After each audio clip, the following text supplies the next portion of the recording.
Hukum murni ini berkembang sejak abad pertengahan dan ikut mempengaruhi negara-negara di dunia. Hal ini dikembangkan oleh Hans Kelsen bersama muridnya seperti Adolf Merkle dan Hans Wieski. Pendapat Hans Kelsen mengatakan teori hukum murni adalah untuk membebaskan ilmu hukum dari unsur ideologis. Teori hukum murni merupakan, menurut Kelsen, adalah sebuah teori hukum positif. Teori ini berusaha menjawab pertanyaan apa itu hukum, bukan pertanyaan apa hukum yang seharusnya. Jadi dia berbicara tentang hukum positif. Konsentrasi hukum semata-mata berusaha melepaskan ilmu pengetahuan hukum dari campur tangan ilmu pengetahuan asing seperti psikologi dan etika. Kelsen memisahkan hukum dari segala unsur yang mempengaruhi pengetahuan hukum seperti psikologi, sosiologi, sejarah politik, bahkan juga etika. Dan hukum dalam arti formalnya yaitu peraturan yang berlaku secara yuridis. Hal ini yang disebut sebagai hukum yang murni, das reine Recht.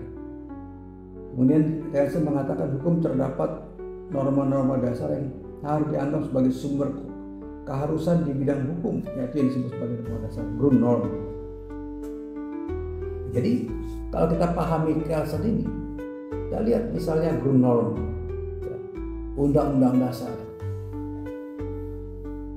Saya tidak tahu apakah undang-undang dasar dipengaruhi oleh bentuk ekonomi atau sosiologi, tapi yang pasti dalam penyusunan undang-undang dasar dipengaruhi oleh sejarah bangsa. Jadi puncak dari sejarah bangsa adalah konstitusi.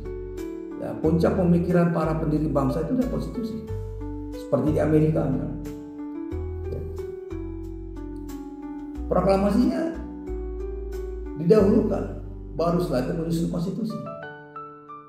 Indonesia tidak mempersiapkan konstitusi, kemudian satu hari setelah kemerdekaan disahkan konstitusi Undang-Undang 45 18 Agustus. Ini sangat terkenal dengan mengatakan bahwa adanya hierarki dari peraturan perundang-undangan atau Steupenbau des Rechts. Pendapatnya diikuti oleh Hans Wieski, yang mengatakan bahwa selain norma hukum itu berjenjang, berlapis berjenjang, norma hukum adalah suatu negara juga berkelompok-kelompok. Nah, Hans Wieski mengelompokkan norma hukum dalam satu negara menjadi 4 kelompok besar, yang terdiri dari kelompok Fundamental Norm, norma fundamental negara, kelompok Staatsgrundgesetz, aturan dasar pokok negara, kelompok Formalgesetz, undang-undang formal, kelompok Verordnung dan otonomi satu peraturan pelaksana dan kita bisa lihat ini dalam hierarki peraturan perundangan Indonesia.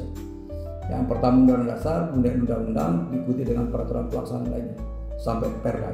Perkembangan ini dibawa ini sampai ke Indonesia, pemikiran Kelsen. Ya, pemikiran Kelsen Steupenbau ini menjadi dasar pembentukan Mahkamah Konstitusi di seluruh dunia.